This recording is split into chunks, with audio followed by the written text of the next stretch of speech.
হরে কৃষ্ণ। একটা কমন প্রশ্ন সবাই করে থাকে যে যে ভগবানকে বেশি ভালোবাসে ভগবান কি তাকে কাঁদায়, খালি দুঃখ কষ্ট দিয়ে থাকে? কেন ভালোর পিছনেই এত কষ্ট থাকে?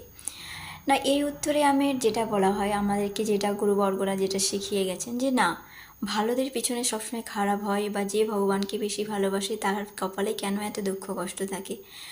দেখুন, দুঃখ কষ্ট পাই আমরা আমাদের কর্মের জন্য। পূর্বের কর্ম এখনকার কর্ম মিলেই আমরা দুঃখ কষ্ট পাই।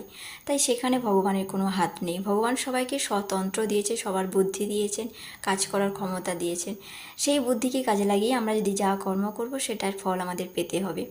তো উপরন্তু আমরা ভগবানকে স্মরণ নিয়েছি বলেই, ভগবানকে স্মরণ করেছি বলেই আমরা কিন্তু তার থেকে অল্প দুঃখ কষ্ট পাচ্ছি। এর থেকেও বেশি দুঃখ কষ্ট আমাদের পাওয়া দরকার ছিল, কিন্তু ভগবান এতই দয়ালু, এতই কৃপাময় যে আমাদের দুঃখ কষ্টের ভার কম করে দিয়েছেন। তাই না, ভগবান আমাদেরকে